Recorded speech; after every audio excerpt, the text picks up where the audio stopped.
पहले क्वेश्चन देखो, 26 व 91 का एचसीएफ है, तो इसमें ऑप्शन होगा से राइट।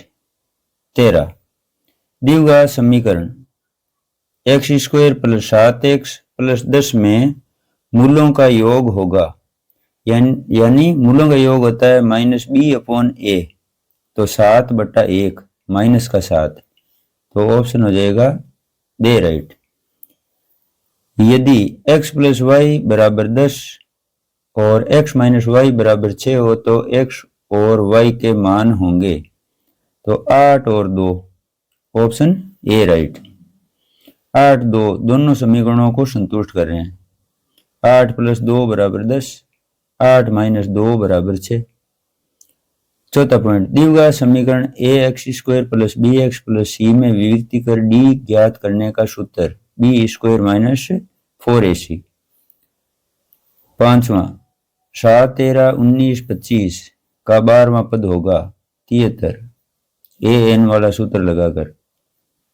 और छठा में, ये थेल्स प्रमेय पर आधारित है, त्रिभुज वाली प्रश्नावली का। डी समांतर बीसी, यानी डी समांतर बीसी, तो क्या होगा 4/6 x/9, फिर वज्र गुणा करेंगे, इसको हल करेंगे तो उत्तर आएगा 6, यानी छठे में दे राइट है। सातवां, वृत्त का व्यास ए बी है, ए और बी ये व्यास के दोनों सिरों के निर्देशांक दे रखे हैं, तो केंद्र, वृत्त का जो केंद्र होता है वो मध्य बिंदु होता है व्यास का, तो मध्य बिंदु के जो निर्देशांक ज्ञात करते हैं सूत्र से, उस सूत्र का प्रयोग करके जब निकालेंगे मान, तो निर्देशांक आएंगे 2 - 3, ये आएंगे x1 plus x2/2, y1 plus y2/2 उस सूत्र से। अगला देखो, 7वां हो गया ए। अब 8वां, sin 60 का मान है √3/2। 9वां पॉइंट, 10 मीटर ऊंचे एक वृक्ष की छाया 10 √3 मीटर लंबी हो तो सूर्य का 49 कोण होगा, तो इसमें 30 डिग्री होगा, दे राइट है। यानी ये जो ऊंचाई है वो हो जाएगा लंब त्रिभुज का, और ये 10 √3 वो आधार हो जाएगा, तो लंब बटा आधार बराबर होता है tan थीटा, और tan है 30, तो यहां से निकल कर आएगा 10/10 √3 है, यहां से 1/√3 आएगा, और tan में 1/√3 है, वो मान होता है tan 30 का, तो इसमें ऑप्शन दे राइट हो जाएगा। 10वां पॉइंट, वृत्त के किसी एक बाह्य बिंदु से वृत्त पर खींची गई स्पर्श रेखाओं की संख्या होती है, तो बाह्य बिंदु से स्पर्श रेखाएं खींचते हैं तो 2 खींच सकते हैं अधिकतम, तो इसमें बे ऑप्शन राइट हो गया। 11वां, त्रिज्या खंड का सूत्र पूछा है, यानी r त्रिज्या वाला कोई वृत्त है और केंद्र पर थीटा कोण बना रहा है, तो उस त्रिज्या खंड का क्षेत्रफल होगा, तो ये πr² θ/360। 12वां पॉइंट, 3 सेमी त्रिज्या वाले गोले का आयतन, तो गोले का आयतन का सूत्र लगाना है 4/3 πr³, फिर त्रिज्या का मान 3 रख लेंगे, पाई का मान नहीं रखना है, पाई को पाई रहने देना है, तो इसमें उत्तर निकल कर आएंगे 36 पाई। बेलन के वक्र पृष्ठीय क्षेत्रफल ज्ञात करने का सूत्र, जिसकी त्रिज्या r ऊंचाई h, तो वक्र पृष्ठ का पूछा है, तो वक्र पृष्ठ का होता है 2πrh, और बेलन के संपूर्ण पृष्ठ का जो क्षेत्रफल होता है वो होता है 2πrh + r, तो ये तो संपूर्ण पृष्ठ का है, दोनों सूत्र आए हुए हैं बेलन के, ये है वक्र पृष्ठ का, तो इसमें वक्र पृष्ठ का पूछा है तो 2πrh। एक पासे को फेंकने पर 6 अंक आने की प्रायिकता 1/6, और इसमें माध्य पूछा है, तो माध्य में सारे आंकड़ों को पहले जोड़ा जाता है, फिर आंकड़ों की संख्या का भाग दिया जाता है, तो ये 7 आंकड़े हैं, और इनका योगफल करेंगे तो 63 आएंगे। 63 में 7 का भाग देंगे, क्योंकि ये आंकड़े 7 हैं तो 7 का भाग देना पड़ेगा, तो 63 में 7 का भाग देने पर 9 आ जाएंगे। 6 ऑप्शन राइट हो जाएगा। अब यहां देखो तीसरी रेखिक समीकरण वाली प्रश्नावली का 2 रेखिक समीकरण दे रखे हैं। तो यदि इनके तीनों अनुपात अगर बराबर होते हैं तो रेखाएं कैसी होती है? समपाती होती हैं। और हल कैसे होते हैं? अनंत। तो इसमें अनंत आ जाएगा। अगला देखो वृत्त के किसी बिंदु पर स्पर्श रेखा स्पर्श बिंदु से जाने वाली त्रिज्या पर लंबवत होती है, यानी त्रिज्या और स्पर्श रेखा सदैव समकोण पर मिलती है स्पर्श बिंदु पर। तो यहां लंबवत आ जाएगा, चाहे समकोण कर दो, लंबवत।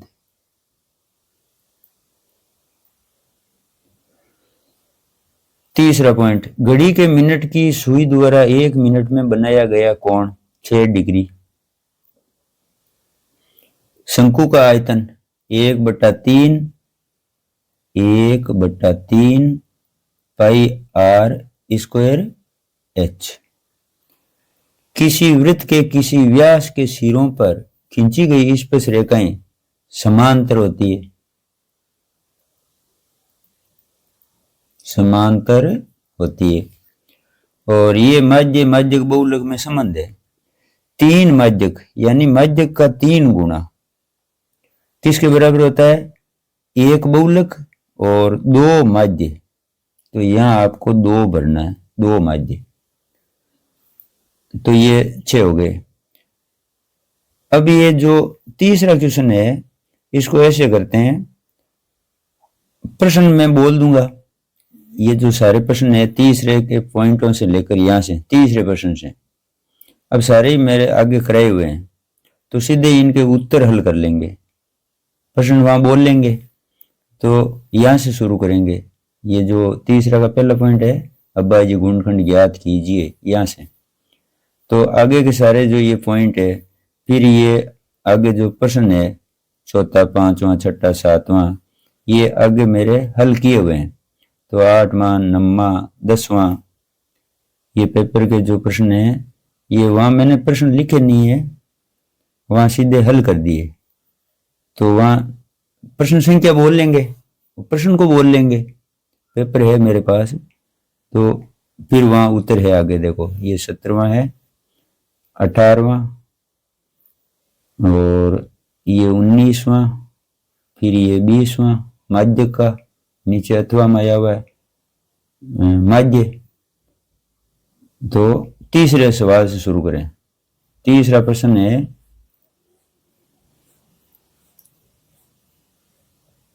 दो तो हो गए रिक्त स्थानों तक, यहां तक तो हो गए। अब तीसरे से शुरू करें। तो प्रश्न तो यहाँ है पेपर के छपे हुए, आगे जो मैंने कराए हैं उत्तर, वो केवल उत्तर ही है।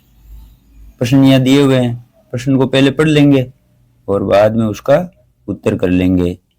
तो यहाँ से उत्तर चालू कर रहे हैं। अब तीसरा प्रश्न देखो, ये तो पहले के ऑप्शन है वो भरे हुए हैं, और ये रिक्त स्थानों वाला जो प्रश्न है 6 पॉइंट है उनके उत्तर है।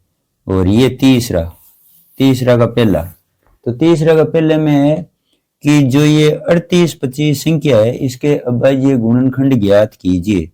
तो ये है अभाज्य गुणनखंड। तो अभाज्य गुणनखंड करो ना आप, जब बड़ी संख्या हो तो इनमें ये देख लिया करो कि भाई 2 का भाग जा रहा है कि नहीं जा रहा है। तो पीछे ये संख्या देखने पर पता चल जाएगा कि 2 का तो नहीं जा रहा, पीछे 5 है। यहाँ अगर जो इकाई का जो अंक है, अगर ये सम संख्या होती है तब तो 2 का भाग जाएगा, भले यहाँ 0 ही हो। और फिर सम संख्याएं 2, 4, 8, 6, तो वो संख्या, तो तब तो 2 का भाग जाएगा। अन्यथा क्या होता है, 2 का नहीं जाएगा, फिर अपन 3 की ट्राई करते हैं। तो बड़ी संख्या में 3 की ट्राई करें तो कैसे करें? इन अंकों को जोड़ो, जैसे 5, 2, 7, 7, 8, 15, 15, 3, 18। तो अंकों के योग में अगर 3 का भाग जा रहा है तो इस पूरी संख्या में 3 का भाग जाएगा। तो 18 है योग, तो 3 का भाग जाएगा। अब 3 का भाग दो तो 3 का भाग जाएगा ये इतनी बार 12 75। अब इसमें 3 का भाग जाएगा नहीं जाएगा, तो फिर जोड़ लो। तो 5 7 12, 12 2 14 और 1 15, तो 15 में 3 का भाग जाता है, तो इस 12 75 में भी 3 का भाग जाएगा, तो 3 का भाग दो, 3 का भाग गया 425 बार। अब इनकी जोड़ करो, 5 2 7, 7 4 11, तो 11 में 3 का भाग नहीं जाता है, तो फिर 425 में 3 का भाग नहीं जाएगा, तो फिर किसका दें? 5 का। पीछे 5 आया हुआ है, यहाँ अगर 5 है या 0 है तो 5 का भाग चला जाएगा, 0 होता है 2 का भी जाता है, तो 5 का भाग दिया 85 बार गया, 5 का भाग दिया 85 में, तो 17 बार। 17 अभाज्य संख्या है, इसलिए 17 का ही देना पड़ेगा, तो यहाँ आ गया 1। तो ये अभाज्य गुणनखंड हो गए, 3 × 3 × 5 × 5 × 17, ये हो गए इस दी गई संख्या के अभाज्य गुणनखंड। अब आगे दूसरा पॉइंट। दूसरे पॉइंट में प्रश्न में लिखा हुआ है कि द्विघात समीकरण ज्ञात कीजिए। एक द्विघात समीकरण ज्ञात करना है अपने को, और मूलों का योग और मूलों का गुणनफल दे रखा है। तो द्विघात समीकरण में बराबर 0 होता है, बहुपद निकालते हैं तब ये 0 नहीं लिखते हैं, केवल यहां से लेकर इतना ही ये सूत्र लिखते हैं। ये बहुपद बनाने का सूत्र है। अगर द्विघात बनाने का कहे तो बराबर 0 लगा लो, और ये हो जाएंगे मूलों का योग यहाँ तो, और यहाँ मूलों का गुणनफल, और द्विघात समीकरण बन जाएगा। अगर बहुपद का बोले तो वहां क्या बहुपद में बोलते हैं? शून्यक, तो ये दोनों शून्य कहलाएंगे, तो शून्यकों का योग शून्यकों का गुणनफल। तो अभी इन्होंने बोला है द्विघात समीकरण बनाइए, तो बराबर 0 लिख लो पहले, और सूत्र वही रहेगा, चाहे द्विघात बहुपद बनाओ चाहे द्विघात समीकरण बनाओ। अंतर कितना है कि दोनों में? ये 0 लिखने का। द्विघात समीकरण में ये लिखा जाता है बराबर 0, और बहुपद में ये नहीं लिखा जाता है, केवल इतना ही करना पड़ता है। तो लिख लिया सूत्र को। अब वो प्रश्न में कह रहे हैं कि मूलों का जो योग है वो -3 है। मूलों का योग कितना है? -3। और मूलों का जो गुणनफल है वो है, प्रश्न में दे रखा है 2।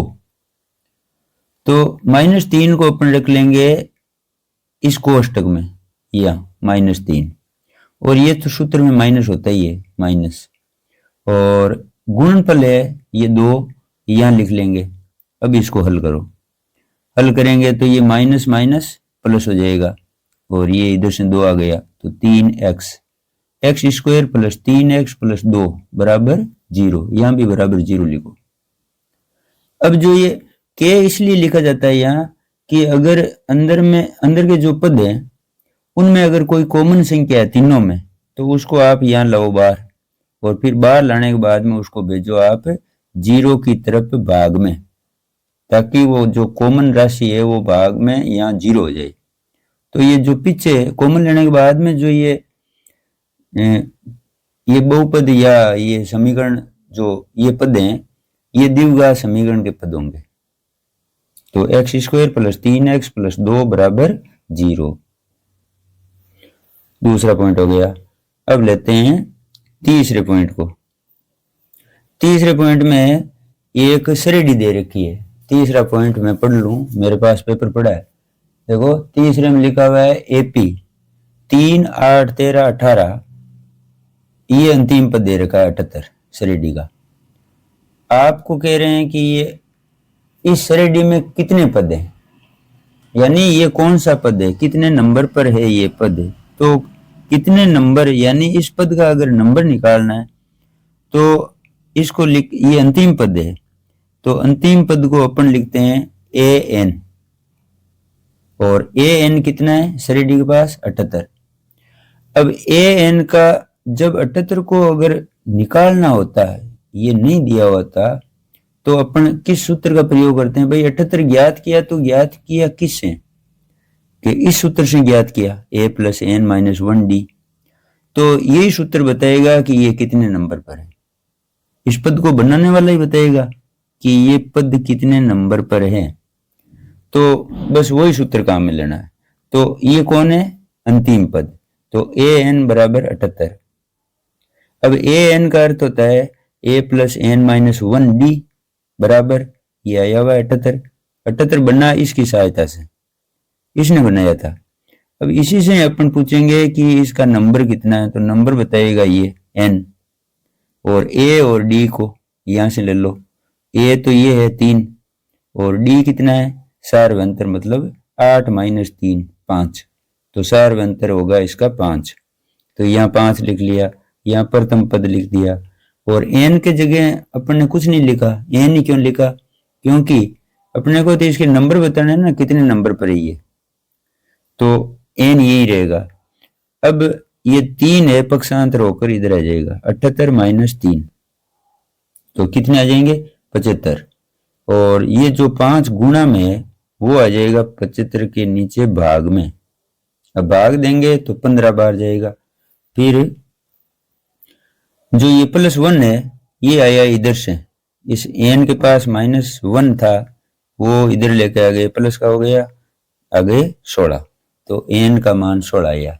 यानी ये 78 है वो 16वां पद है। तो इस श्रेणी में कितने पद हुए? 16 पद हुए। तो ये हो गया तीसरा पॉइंट। अब चौथा पॉइंट। चौथे पॉइंट में पूछा है कि जो ये मान दे रखे हैं न्यून कोणों के त्रिकोणमितीय अनुपात, इनके मान रख के और इसको पूरे को हल कीजिए।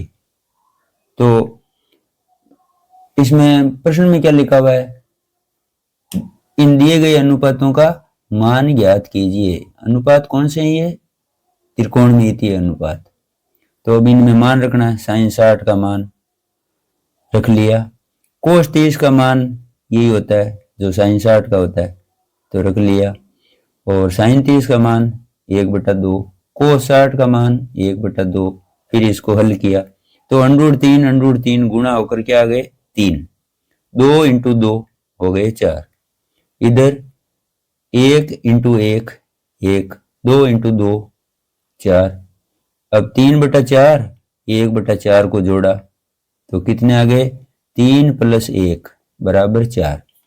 देखो अगर हर समान है तब सीधे जोड़ लेते हैं अपन, 3 + 1 बराबर 4 बोल दिया। अगर हर अलग अलग होते हैं तो फिर लेसिव लेके इसकी जोड़ करते हैं, नहीं तो ये अगर हर समान है तो सीधे ही अपन ने अंशों को जोड़ लिया या लिख लिया। ये एक तरह का लेसिव ही हो गया, जो दोनों हर हैं वो 4, तो 4/4 बराबर 1। तो ये हो गया चौथा पॉइंट। पांचवा है त्रिकोणमिति गई है, त्रिकोणमिति के अनुप्रयोग वाली प्रश्नावली का। तो प्रश्न को पहले पढ़ दूं कि एक भूमि के एक बिंदु से, ये भूमि पर एक बिंदु है, ये भूमि है, ये लाइन भूमि के लिए खींची हुई है। भूमि पर एक बिंदु से जो मीनार के, ये मीनार के पाद बिंदु से, ये बिंदु आधार बिंदु, इस आधार बिंदु से ये बिंदु 30 मीटर दूरी पर है। आधार बिंदु से ये बिंदु 30 मीटर दूरी पर है, और इस बिंदु से मीनार का जो उन्नयन कोण है वो 30 डिग्री है। तो बताइए इस मीनार की ऊंचाई कितनी है? तो इसमें क्या करते हैं अपन, जो भुजा ज्ञात करनी है उसको लेना होता है, अनुपात बनाएंगे। तो ये भुजा ज्ञात करनी है तो इसको लेना ही है, और ये भुजा ज्ञात है इसको लेना पड़ेगा। तो एक ज्ञात भुजा एक अज्ञात भुजा, इनका अनुपात लिखेंगे h/30, यानी लंब बटा आधार कौन होता है? tan। तो h/30 बराबर tan, और tan है 30 डिग्री पर, तो यहां लिख लिया 30 डिग्री। अब tan 30 का मान होता है 1/√3, वज्र गुणा करें तो 30 चला जाएगा यहाँ पर, तो 30/√3, यानी यहां जाने का मतलब है उस संख्या से जाकर गुणा हो गया, तो 30/√3। अब क्या होता है, ये उत्तर यही पूरा हो जाता है अगर यहाँ नीचे अप्रिमेय संख्या नहीं होती। तो नीचे अप्रिमेय संख्या है इसलिए ये उत्तर मान्य नहीं है। ऊपर भले ही √3 रहो, नीचे परिमेय राशि नहीं होनी चाहिए। तो इसका परिमेयीकरण करेंगे। तो परिमेयीकरण करने के लिए यहाँ अपन ने √3 बटा √3 से गुणा कर लिया अंश और हर को। तो 30 √3 ऊपर तो हो गया ये गुणा, √3 इंटू √3 गुणफल क्या आया 3, 3 का भाग 30 में चला गया 10 बार, तो उत्तर आ गए 10 √3। तो ये उत्तर अब चलेगा, क्योंकि ये जो √3 है वो अंश में है, अंश में भले ही परिमेय राशि हो, हर में नहीं होना चाहिए। तभी तो आपको 9th में सिखाया जाता है हरों का परिमेयीकरण। अब आगे लो, ये 5वां पॉइंट हो गया। अब चौथा क्वेश्चन, तीसरे में 5 पॉइंट ही थे, अब लेते हैं ये चौथा। सिद्ध कीजिए कि 3 + 2 √5 एक अपरिमेय संख्या है। तो इस अपरिमेय राशि को अपन पहले मानेंगे कि ये एक परिमेय संख्या है। अगर ये परिमेय संख्या है तो इसको P/Q रूप में लिख सकते हैं, जहां Q इज नॉट इक्वल 0। अब करना है देखो 3 का पक्षांतर इस साइड में, तो -3 हो जाएगा। फिर इन दोनों का ले लेंगे लेसअप Q, तो P - 3Q, ये लेसअप और ये गुणा हो गया 3Q। अब इस 2 को भी इधर निकालेंगे तो ये आएगा नीचे, क्योंकि वहां है गुणा में, यहाँ आ जाएगा भाग में पक्षांतर होकर, तो 2Q ये रहा। अब इधर देखो, ये जो √5 है वो आपकी सिद्ध की हुई है कि ये अपरिमेय राशि होती है, √5 सिद्ध की हुई है। तो आप यहां लिखेंगे कि √5 एक अपरिमेय संख्या होती है।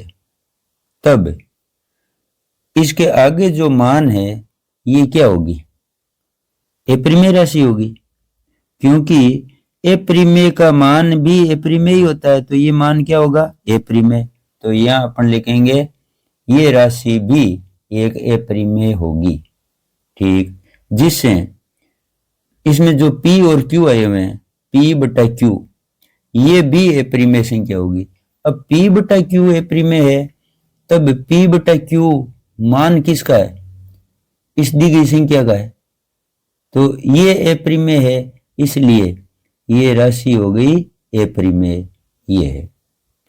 तो ये हो गया चौथा। अब लो पांचवें में एक बहुपद दे रखा है, द्विघात बहुपद दे रखा है। ज्ञात क्या करने, शून्यक गुणनखंड विधि द्वारा। प्रश्न में लिखा हुआ है, मैं प्रश्न पढ़ देता हूं कि x² - 2x, ये लिखा हुआ है x² - 2x - 8 के शून्यक ज्ञात कीजिए और शून्यकों तथा गुणनफलों के बीच के संबंधों की सत्यता की जांच कीजिए, ये प्रश्न है। तो पहले शून्यक निकालेंगे, फिर गुणकों और शून्यकों के बीच सत्यता की जांच करेंगे। तो बहुपद के गुणनखंड करने के लिए देखो, बीच वाले पद को हटाओ, यहाँ 2 नए पद सर्जित करो। ऐसे पद लाओ 2 जिनका योग या घटाव करें, यानी जोड़ बाकी करें, तब तो ये फल आ जाना चाहिए। और गुणनफल करें दोनों का, तो बाह्य पदों के गुणा के बराबर आना चाहिए। तो बीच में पद कौन आएंगे, -4x + 2x। तो हो गए 4 पद। अब इन दोनों पदों में कॉमन क्या है, तो x कॉमन है, अंदर x - 4 बच गया। इन दोनों में कॉमन क्या है, 2, फिर अंदर क्या बचेगा x - 4। अब इस पद में और इस पद में क्या कॉमन है, x - 4 ले लिया, पीछे क्या बचा x + 2, ये x और +2 यहाँ लिख लिया, ये 2 गुणनखंड हो गए।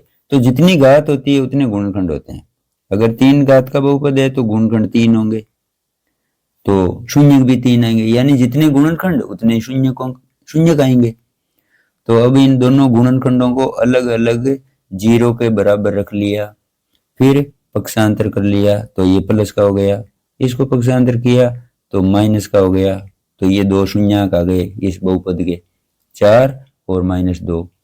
अब ये क्या है, दोनों इस बहुपद के शून्यक है, ठीक है।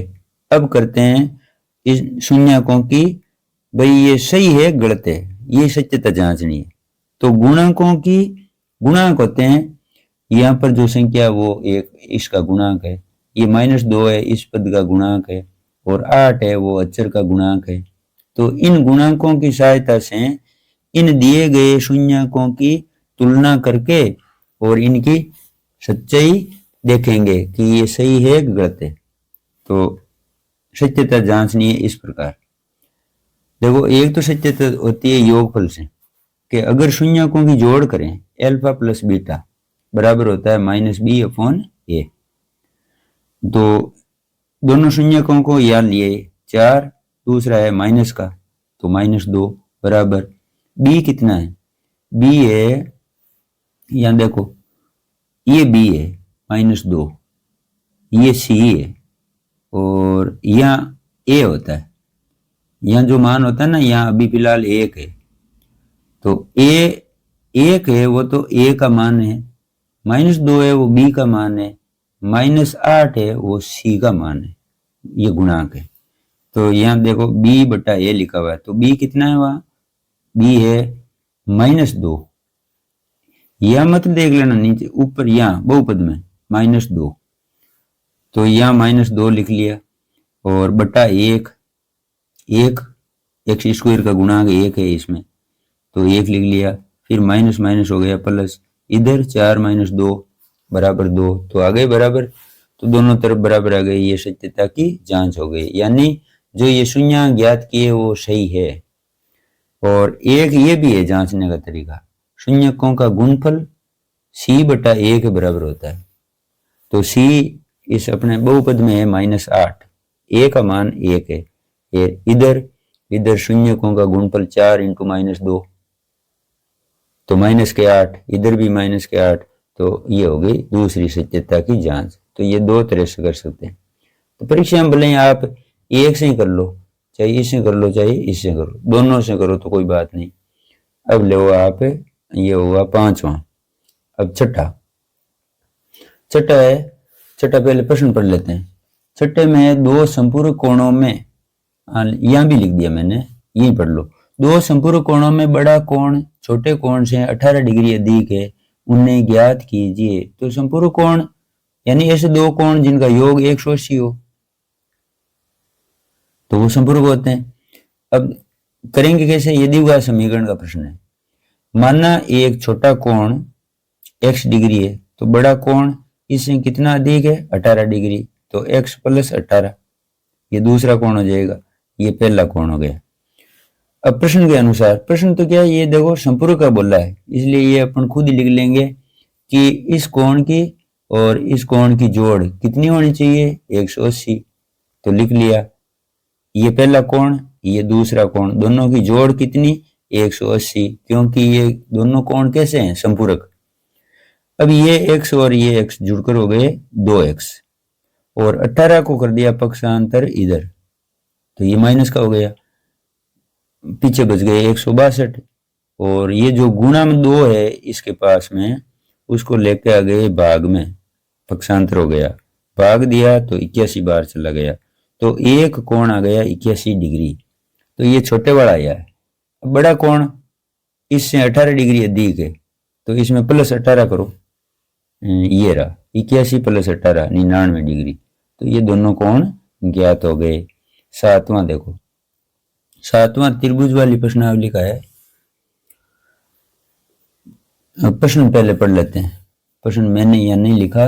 7वां देखो, चित्र दिया हुआ प्रश्न में कह रहे हैं कि ये प्रश्न में दिया हुआ है LM समांतर BC और LN समांतर CD, तो सिद्ध कीजिए कि, ये दिया हुआ है, सिद्ध कीजिए कि AM/AB AN/AD, ये सिद्ध करना है, ये दिया हुआ है और ये चित्र भी दिया हुआ है। तो LM समांतर BC यानी ये और ये भुजा समांतर है, ये भुजा इस भुजा के समांतर है, ये दे रखा है, सिद्ध करना है ये। तो उत्पत्ति में ये थेल्स प्रमेय की सहायता से करना है, थेल्स प्रमेय से करना है। तो थेल्स प्रमेय से करेंगे तो एक त्रिभुज ऐसा होना चाहिए जिसमें एक बीच में समांतर भुजा हो, तो इस त्रिभुज में है ये समांतर, तो इसमें थेल्स प्रमेय लागू हो जाएगा। फिर इस नीचे वाले को ले लेंगे, तो इन दोनों त्रिभुजों को जब हल करेंगे थेल्स प्रमेय से तो ये उत्तर आ जाएंगे। तो थेल्स प्रमेय में ऐसे है, देखो ए एम बटा बी एम होता है, ए एल बटा सी एल इस प्रकार होता है। अगर इन अनुपातों का ये अनुपात अगर बराबर होते हैं तो मैं जो बोल रहा हूं अब वो अनुपात भी बराबर होंगे। ए एम बटा ए बी, यानी ये टुकड़ा और ये पूरी, इधर ये टुकड़ा और ये पूरी भुजा, ये अनुपात भी बराबर होते हैं। ये खंड तो खंडों के अनुपात बराबर होते ही हैं, ये थेल्स ने सिद्ध किया था। लेकिन बाद में ये भी सिद्ध हो गया कि एक टुकड़ा और एक ये पूरी, एक टुकड़ा यानी एक अंत्यखंड और ये पूरी पूरा भाग, ये तो ये भी बराबर होते हैं। तो अपन प्रयोग करेंगे इसका, यानी ए एम बटा ए बी इस प्रकार। तो अब चलो देखो एबीसी में, तो एबीसी में ये भुजा और ये समांतर है, इसलिए ए एम बटा ए बी, ये देखो ए एम बटा ए बी बराबर ए एल बटा ए सी। ऊपर चित्र में देखो ए एल बटा पूरी ए सी, तो ये लिख लिया, कारण बता दिया थेल्स प्रमेय से, यही छोड़ दिया। थेल्स प्रमेय कब लागू हो जाता है? ये त्रिभुज में ये घटना हो तब ये परिणाम आता है। तो थेल्स प्रमेय का कारण बता दिया। अब इसी प्रकार जो एडीसी त्रिभुज है, एडीसी इस त्रिभुज में वही ए एन बटा ए डी, ए एल बटा ए सी यहां लिख दिया, और कारण वही थेल्स प्रमेय से। अब समीकरण 1 व 2 को देखो आप, यहां क्या है ए एल बटा ए सी, यहां क्या है ए एल बटा ए सी, यानी इस अनुपात का और इस अनुपात का सेम ही मान है, मान एक ही है दोनों का, इन दोनों अनुपातों का मान एक ही है, इसलिए दोनों अनुपात कैसे हुए? बराबर। तो ये बराबर लिख दिए, समीकरण 1 व 2 की सहायता से ये दोनों अनुपात आ गए बराबर। ये सिद्ध करना था, यह है ना, ये सिद्ध करना था। तो ये हो गया, त्रिभुज वाली प्रश्नावली का है, ये समरूपता वाली प्रश्नावली है उसका। अब प्रश्न है 8वां है निर्देशांक ज्यामिति का, और विभाजन वाला सूत्र काम में लेना है इसमें, क्योंकि अनुपात दे रखे हैं 3:1। प्रश्न को पढ़ने पहले 8वां देखो, मेरे पास ये पेपर पड़ा है। उस बिंदु के निर्देशांक ज्ञात कीजिए, इस बिंदु की बात कर रहे हैं, उस बिंदु के निर्देशांक ज्ञात कीजिए जो बिंदुओं, अब बिंदुओं कौन? 2 बिंदु बता रहे हैं, एक तो ये बिंदु बता रहे हैं प्रश्न में, एक ये वाला बिंदु बता रहे हैं, ठीक। 2 बिंदुओं को, इन 2 बिंदुओं को, 2 बिंदु ये, एक ये वाला एक ये वाला, इनको जोड़ने वाला रेखाखंड, तो ये रेखाखंड हो गया। इस पर ये बिंदु, इस बिंदु के निर्देशांक बताने, तो ये बिंदु कौन है? ये विभाजन बिंदु है, इस रेखाखंड का ये विभाजन बिंदु है। तो ये विभाजन हुआ है, कुछ भाग इधर रह गया, कुछ भाग इधर रह गया, तो इन दोनों दूरियों के जो अनुपात हैं 3:1, ये प्रश्न में दे रखा है, अंत्य विभाजन है। तो अंत्य विभाजन के लिए विभाजन बिंदु के निर्देशांक जब अपन ज्ञात करते हैं तो ये सूत्र है, ये तो है इसका मान ज्ञात करने के लिए, और इसका मान ज्ञात करने के लिए ये है। तो फिर ये दोनों मान आएंगे, x के निर्देशांक इस सूत्र से आएंगे, y का निर्देशांक आएगा इस सूत्र से। तो इन सूत्रों को याद रखना है, तो ये सूत्र लिख लिए। अब मान रखना है m1 यानी इधर का अनुपात 3 लिख दिया, इंटू x2 ये रहा, रख लिया, और कैलकुलेशन सरल है, सूत्र याद रखने। और m1 नहीं m2, तो m2 है 1, तो ये 1, और इंटू x1 ये रहा, x1 4 बट्टा 3 + 1, यानी m1 प्लस m2 दोनों अनुपातों का योग नीचे। और इसी प्रकार इधर y2 y1 यहाँ से लिए ये y2 ये y1 नीचे वही m1 प्लस m2 मान रख लिए और फिर इसको हल कर लिया। 24 आ गए, इधर 4 आ गया, बट्टा इनका योग 4 हो गया, इधर 15 माइनस के 3 बट्टा 4, इनकी जोड़ हो गई 28, इधर बाकी हो गई 12 बट्टा चल रहे हैं 4 और भाग दिया 7 भाग दिया 3 बार। तो ये आ गए विभाजन बिंदु के निर्देशांक, इसका मान आ गया। अब नम्मा प्रश्न है त्रिकोणमिति के अनुप्रयोग उस प्रश्नावली का। तो 45 डिग्री आया हुआ है इस सवाल में। नम्मा प्रश्न ये रहा भूमि के। देखो प्रश्न में पढ़ रहा हूं और चित्र में समझा रहा हूं। प्रश्न को पढ़कर मैं प्रश्न पढ़ूंगा और आप चित्र में ध्यान रखना। देखो भूमि के एक बिंदु से ये भूमि के लिए लाइन खींच ली और भूमि के एक बिंदु से ये भूमि पर एक बिंदु, ठीक। 20 मीटर ऊंचे भवन यानी इस बिंदु से कुछ दूरी पर एक भवन है जिसकी ऊंचाई 20 मीटर है। तो प्रेक्षक यहां खड़ा है इस बिंदु पर और ये भवन की ऊंचाई दे रखी है। प्रश्न में कहा 20 मीटर ऊंचा भवन है।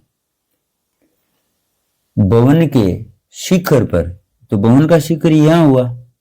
अब इस भवन पर लगी हुई है संचार मीनार, यानी ये संचार मीनार है ऊपर बी से लेकर ए तक, ये संचार मीनार हो गई। और नीचे ये 20 मीटर है, ये भवन की ऊंचाई है। और अब ये कह रहे हैं कि अगर प्रेक्षक यहां से यहां देखता है, यानी मीनार का तल है ये, भाई मीनार यहां टिकी हुई है तो ये मीनार के लिए तल हुआ और वो क्या हुआ, मीनार का शिखर हुआ। तो मीनार के तल का उन्नयन कोण है वो है 45 डिग्री और मीनार का जो शिखर है उसका उन्नयन कोण है 60 डिग्री, ये 60 डिग्री। तो मान रख लिए 45 और 60 और ये 20 मीटर भी लिख दिया, 20 मीटर।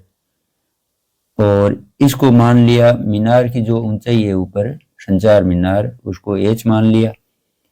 अब क्या करेंगे, उस त्रिभुज को लिया जाता है जिसमें एक भुजा ज्ञात हो और एक कोण ज्ञात हो। तो इस त्रिभुज का चुनाव होगा, इसको चुन लिया अपन ने पहले हल करने के लिए। ये प्राथमिक त्रिभुज हो गया। तो इसमें एक भुजा ज्ञात है ये और ये 45 डिग्री आया हुआ है। तो इसकी सहायता से, इन दोनों की सहायता से ये भुजा ज्ञात कर लेंगे।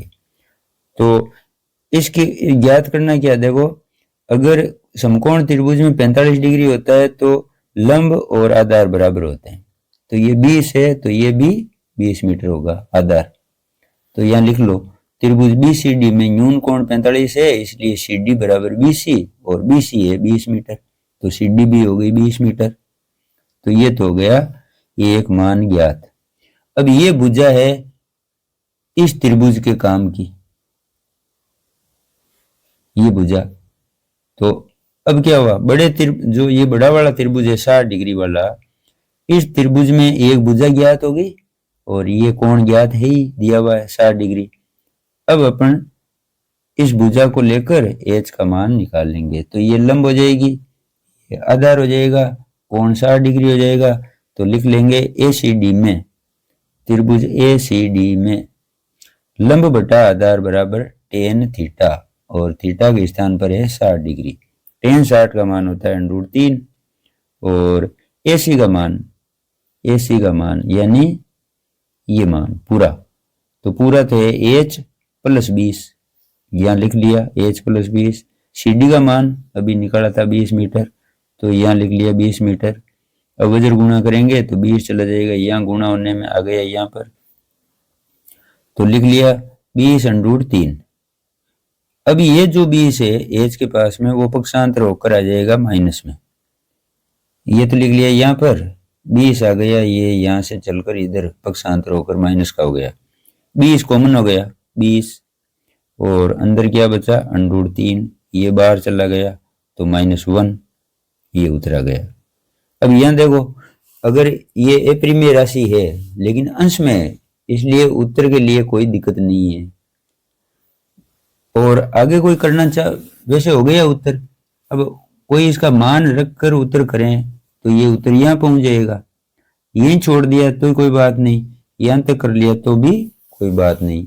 तो ये मान होता है √3 का 1.732, -1 घटा लिया तो 0.732 बच गए, गुणनफल आ गया ये 14.64 मीटर। तो ये ठीक है। 10वां क्वेश्चन ले रहे हैं। 10वें में त्रिज्या खंड का क्षेत्रफल ज्ञात करना है। तो ये एक चाप है, इस चाप द्वारा ये त्रिज्या खंड अंतरित है और 60 डिग्री का कोण है, त्रिज्या 21 सेमी है। त्रिज्या खंड का क्षेत्रफल का सूत्र होता है πr² थीटा बटा 360। पाई का मान रख लिया 22/7, आर का मान 21, 2 बार लिख लिया 21 को, इंटू कोण 60 डिग्री है, लिख लिया 60 डिग्री, और नीचे ये 360 है ही। अब काटना है 60 और 360 को, तो 60 को 360 में 6 बार भाग जाता है 60 का, तो लिख लिया 6। अब 7 का भाग 21 में 3 बार जाता है और 3 का भाग 6 में 2 बार, और 2 का भाग 22 में 11 बार। तो अब संख्या बची है 11 और 21। 11 21 का गुणा कर लिया, आगे 231 वर्ग सेमी। 11वां ठोस का, एक ठोस 11वां प्रश्न पढ़ देता हूं कि एक ठोस अर्धगोले पर एक शंकु अध्यारोपित है। ये पूरा है, एक ठोस बनाया हुआ है। इस ठोस का पूरे का आयतन निकालना है। प्रश्न कह रहा है कि ठोस इस प्रकार है कि अर्धगोले पर एक शंकु अध्यारोपित है। अब शंकु त्रिज्या कितनी है शंकु की और इस अर्धवृत्त की, 1 सेमी त्रिज्या है, 1 सेमी, और शंकु की ऊंचाई है वो त्रिज्या के बराबर है, तो ऊंचाई भी 1 सेमी हुई। अब अपने को आयतन निकालना इस पूरे ठोस का। तो ठोस का आयतन, अब ठोस में 2 आकृतियां हैं, एक अर्धगोला है, एक शंकु है। तो अर्धगोले का आयतन प्लस शंकु का आयतन, अब दोनों का सूत्र लिख लेंगे। अर्धगोले का आयतन का सूत्र होता है 2/3 πr³ प्लस शंकु का होता है 1/3 πr²h। अब कॉमन आ रहे हैं, देखो यहाँ 1/3 और यहाँ भी 1/3 है, तो कॉमन में ले लिया। पाई दोनों सूत्र में ही है तो पाई कॉमन ले लिया।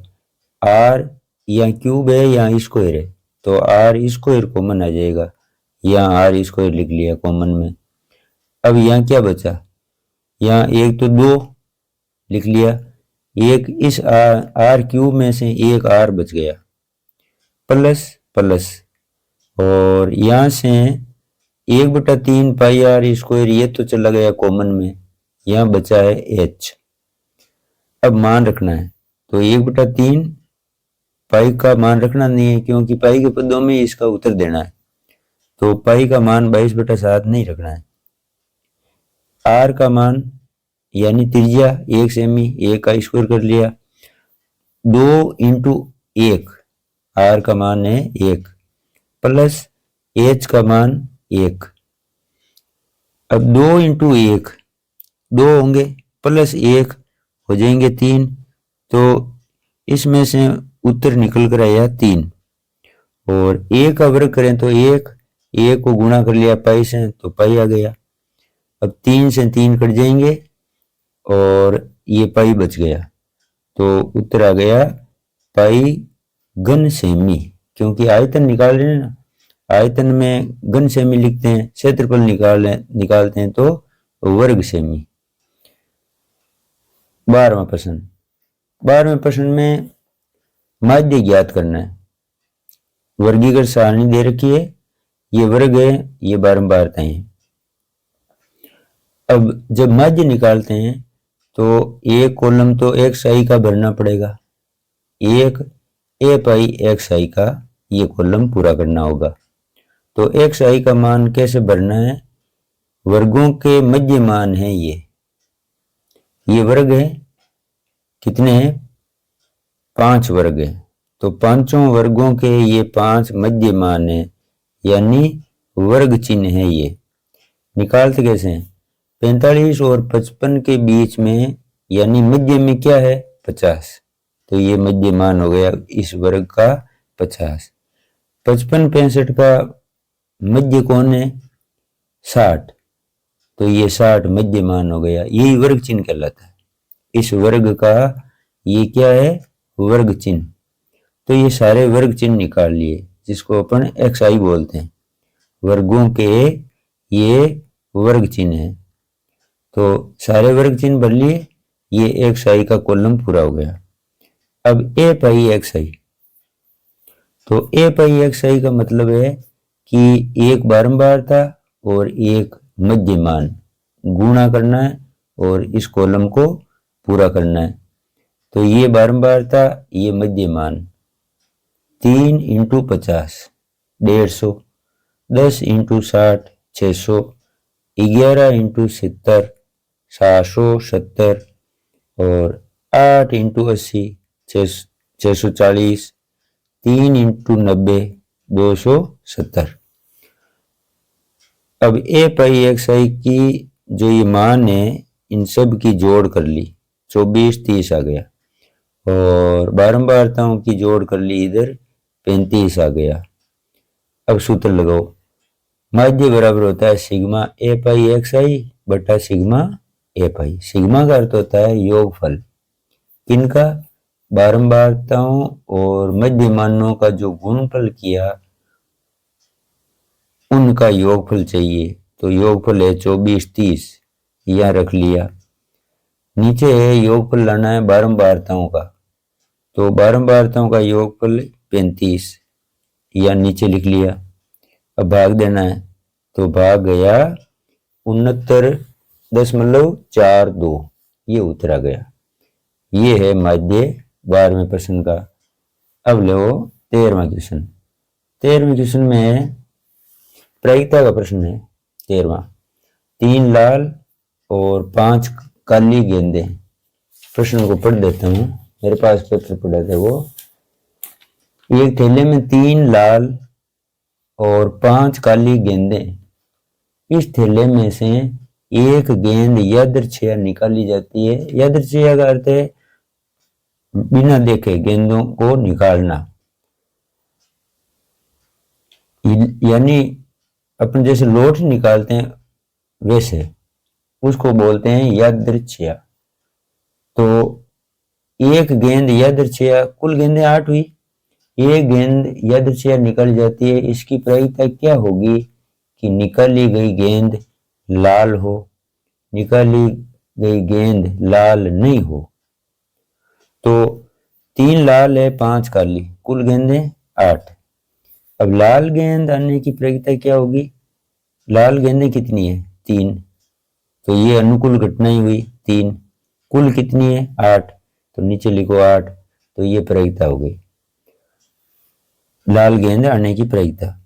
लाल गेंद न आने की प्रायिकता, तो लाल गेंद न आने का मतलब है काली गेंद भले ही निकलो, ये अनुकूल घटना हुई, तो 5 को लिखना अनुकूल घटना में ऊपर और कुल घटना है 8, तो 5/8 ये हो गई प्रायिकता लाल गेंद न आने की। और 14वां क्वेश्चन, तो प्रायिकता में तो ये 2 पॉइंट पूछे थे, एक लाल गेंद का और एक लाल गेंद न आने की प्रायिकता का। 14वां क्वेश्चन समांतर श्रेणी का है कि उस एपी का 31वां पद ज्ञात कीजिए जिसके 2 पद दिए हुए हैं, एक 11वां पद 38 है और एक 16वां पद 73 है। तो 2 पद उस श्रेणी के दे रखे हैं, 31वां पद अपने को ज्ञात करना है। तो समांतर श्रेणी में क्या होता है कि कोई भी पद ज्ञात करो, तो अपने को कोई भी पद ज्ञात करने के लिए एक तो प्रथम पद की जरूरत रहती है तथा एक उस श्रेणी का सार्वंतर क्या है उसकी जरूरत पड़ती है। तो ए और डी का मान चाहिए, ए और डी का मान इन दोनों की सहायता से निकाल लेंगे, दोनों पदों की सहायता से ए और डी ज्ञात हो जाएगा। तो ए 11 यानी 11वां पद 38, 16वां पद 73। अब ए 11 का अर्थ होता है ए प्लस 10d बराबर 38 और ए 16 का अर्थ है ए प्लस 15d बराबर 73। अब दोनों रेखिक समीकरण है, एक चर के दो चरों के रेखिक समीकरण, इसमें दो चर हैं, इसमें भी दो चर हैं, तो तीसरी प्रणाली है ना दो चरों वाली रेखिक समीकरण, उसमें विलोपन विधि है, उस विलोपन विधि की सहायता से ए और डी के मान ज्ञात कर लेंगे। तो विलोपन किसका करें, ए इसमें ए दोनों समान है, तो अगर समीकरण 2 में से समीकरण ए को घटा लें तो ए से ए कट जाएगा यानी ए का विलोपन हो जाएगा। तो 2 में से समीकरण 1 घटाने पर, तो पहले लिखो 2 को ऊपर और घटाना है समीकरण 1 को, तो 1 समीकरण को नीचे लिखो। अब घटाने का आपने बोला तो चिन्ह चेंज करो, तो ये प्लस का है माइनस हो जाएगा, यहाँ प्लस है नीचे माइनस हो जाएगा, 38 प्लस का है माइनस कर लिया तो ये चिन्ह चेंज हो गए। अब 73 में से 38 घटा लेंगे 35 आ गए और 15 में से 10 घटाएंगे तो 5d और ए में से ए गया हो गया 0, ये ए का विलोपन हो गया। अब यहां से डी का मान ज्ञात हो जाएगा, तो 5 का भाग चला जाएगा 35 में 7 बार, तो ये डी आ गया 7। अब डी का मान, ये जो डी का मान आया वो समीकरण 1 में, समीकरण या 1 में रख देंगे यहाँ पर, तो 10 × 7 यानी ये जो डी का मान है वो यहाँ रख लेंगे तो 10 × 7 हो जाएंगे और 70 को फिर अपन 38 की तरफ पक्षांतर कर लेंगे तो ए का मान ज्ञात हो जाएगा। तो समीकरण 1 में नीचे चलो यहाँ कि समीकरण 1 में डी का मान रखने पर तो ए प्लस 10 × 7 बराबर 38। अब 10 × 7 70 हो गए, 70 का इधर पक्षांतर कर लिया 38 की तरफ तो क्या हो गया माइनस का। अब 70 में से 38 घटा लिए तो माइनस के 32 बच गए, ये पहला पद है, उस श्रेणी का प्रथम पद हो गया, ये सार्वंतर। अब भले ही कोई सा ही पद पूछे तो उसका मान निकाल सकते हैं। तो अब निकालना अपने को 31वां पद, तो 31वां पद ज्ञात करना, तो 31वां का अर्थ होता है ए प्लस 30d। भले आप वो a plus n minus 1d वो सूत्र ए एन वाला प्रयोग कर लो, चाहे प्रॉपर 31वें पद के लिए ये जो व्यापक पद होता है इसकी सहायता से ही निकल जाएगा। तो ए 31 का अर्थ होता है a प्लस 30d। तो a का मान अभी ज्ञात किया था -32 और d का मान है 7, तो 7 × 30 हो गए 210 और इधर ये माइनस के 30।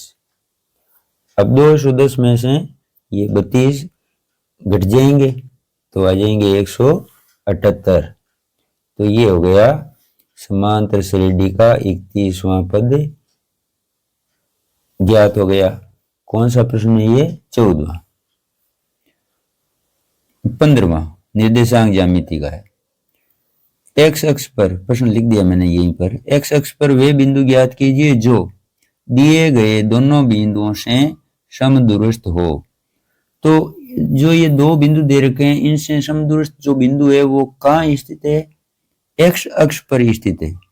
ये एक्स अक्ष है, ये मैंने चित्र समझाने के लिए बनाया आपके लिए। आपको परीक्षा में ये चित्र बनाने की जरूरत नहीं है, आपको तो ये करना है ऐसे।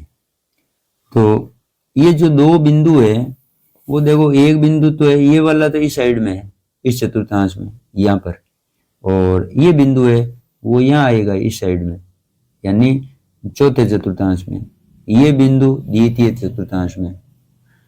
फिर इन दोनों से जो बराबर दूरी पर जो बिंदु है वो कहाँ है, प्रश्न कह रहा है एक्स अक्ष पर है। तो एक्स अक्ष पर कोई भी बिंदु हो उसका y निर्देशांक 0 होता है। तो अपन इस बिंदु को मानेंगे तो कैसे मानेंगे कि माना वे P बिंदु है और उस P बिंदु के निर्देशांक x 0 है। यहाँ तो कोई संख्या होगी लेकिन ये तो 0 ही रहेगा। यहाँ प्रत्येक बिंदु में देख लो बोले इसका मान क्या होगा, y का 0। देख लो अभी यह मान है इस बिंदु का, तो इस बिंदु का मान है 1 0, इस बिंदु का क्या मान है 4 0, इसका 5 0, ऐसे। तो प्रत्येक बिंदु में y का मान 0 होता है, तो इस बिंदु का मान भी यहाँ तो 0 ही होगा, ये मान कुछ निकल कर आ जाएगा अभी। तो माना वह बिंदु जो x अक्ष पर स्थित है वो कैसा होगा, वह बिंदु होगा x और 0, ये मानना। तब प्रश्न कह रहा है कि समदूरस्थ है, ये बिंदु इन दिए गए बिंदुओं से समदूरस्थ है, तो ये दूरी और ये दूरी कैसी होगी, बराबर, समदूरस्थ, यानी समान दूरी पर स्थित होना समदूरस्थ कहलाता है। तो समान दूरी है तो इसका अर्थ हुआ PA बराबर PB, ऐसे PA बराबर PB यहां लिख लिया, देखो PA बराबर PB। अब दो बिंदुओं के बीच की दूरी ज्ञात करने का ये सूत्र अंडरूट वाला x2 minus x1 plus y2 minus y1, वो सूत्र मैंने नहीं लिखा, मैंने सूत्र का सीधा प्रयोग किया। तो देखो PA ज्ञात करेंगे तो इसको यहां देखो चित्र में P से लेकर A ये ज्ञात करना। तो x में से x का निर्देशांक घटाना है, y के निर्देशांक में से y का निर्देशांक घटाना है, और यहाँ कोष्टक में ऊपर होल स्क्वायर करने, बीच में प्लस होगा, ऊपर अंडरूट होगा, ये सूत्र है। ये मान रख दिया सूत्र में अपन ने, रख लिया इधर PA के लिए रख लिया। देखो ये माइनस का है तो वहां जाएगा तो प्लस का हो जाएगा, क्योंकि सूत्र में यह माइनस होता है, यहां भी माइनस होता है, तो 9 वहां प्लस का था इसलिए यह माइनस का हो गया। तो बीच में यह माइनस होते हैं, अगर वो संख्या खुद ही आने वाली माइनस की है तो यह प्लस हो जाएगा।